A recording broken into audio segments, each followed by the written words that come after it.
vstoupit na tuto plošinu a oni vás vyvezou 20 metrů nahoru. Nevím tedy v těchto velkých podmínkách, jaký bude výhled.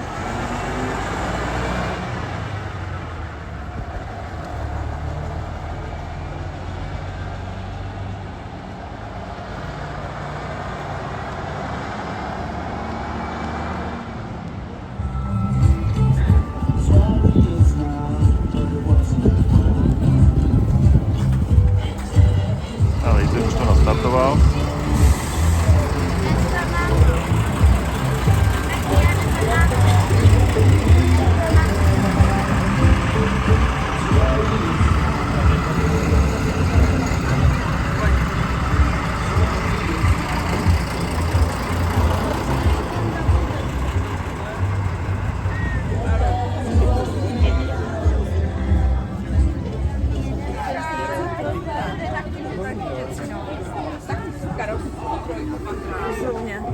Ano, to je takový.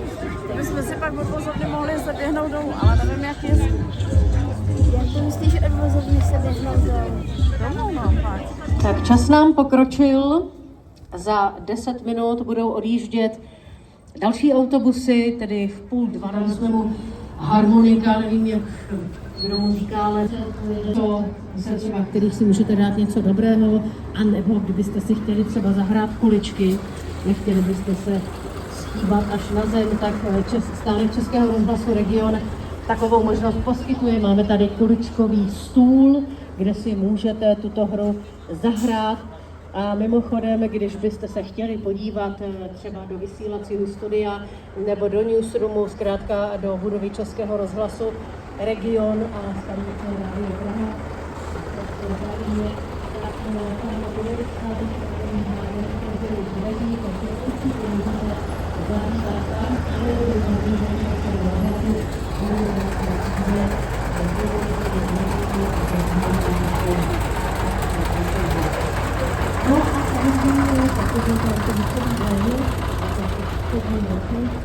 tak můžete využít stánky organizátorů této nádherné akce. A to stánek Pražské integrované dopravy, stánek Pražského dopravního podniku nebo Českých drah a cokoliv vás zajímá ohledně hromadné dopravy v Praze a ve středních Čechách, tak tyto informace zcela určitě získáte.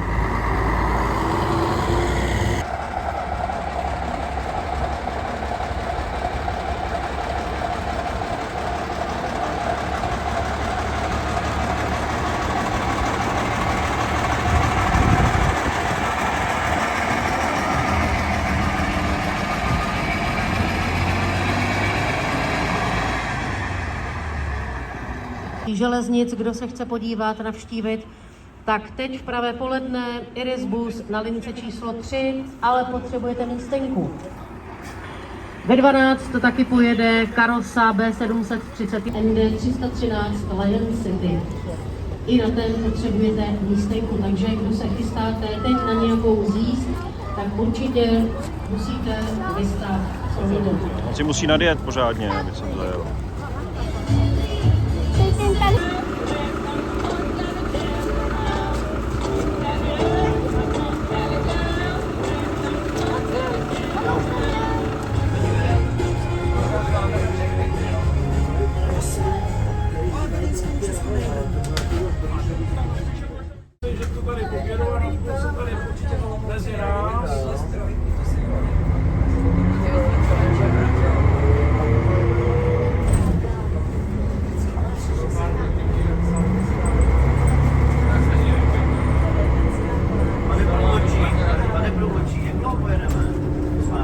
Necelou půl hodinu.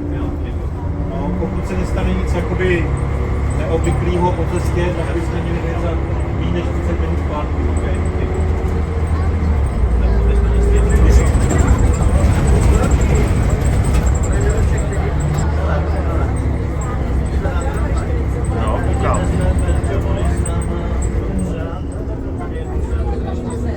Vozovna Střešovice, muzeum městské dopravy.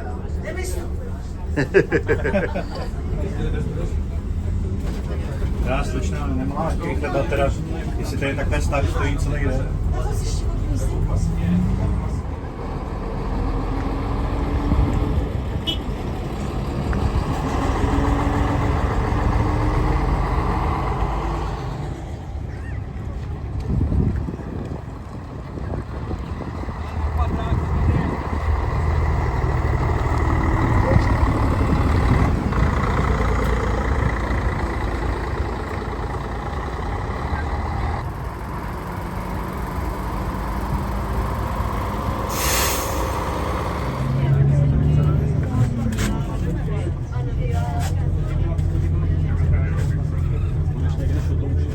Nebudu někde si jeden do toho inoru, ten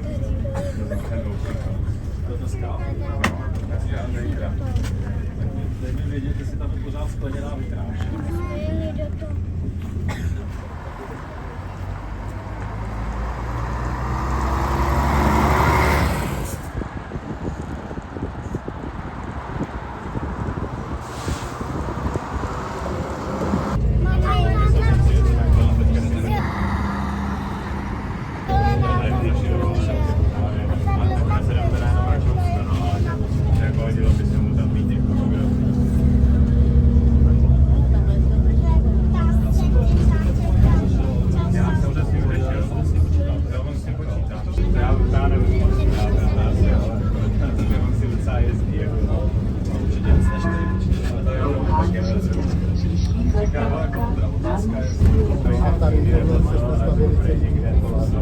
Že za ní byl párkrát někde, já nevím, oni brali tomu odkatě.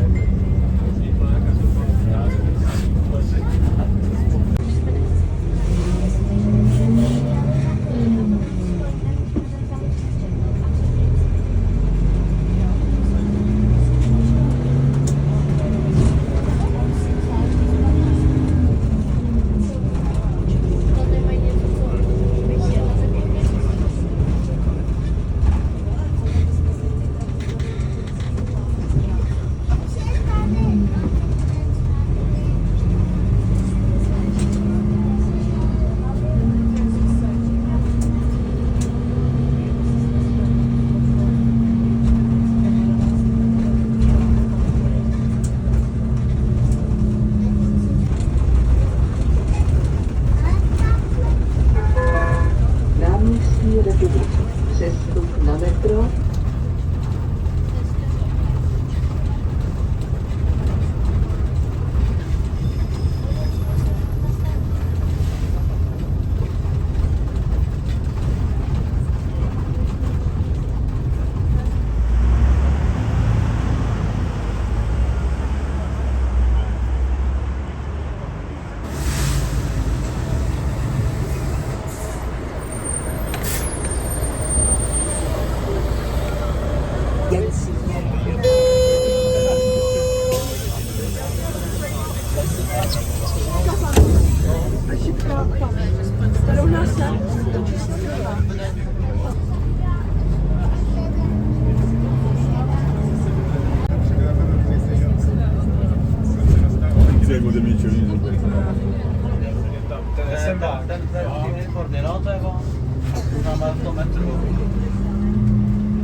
Sparta, Letenská pláň, konečná zastávka. Prosíme, vystupte.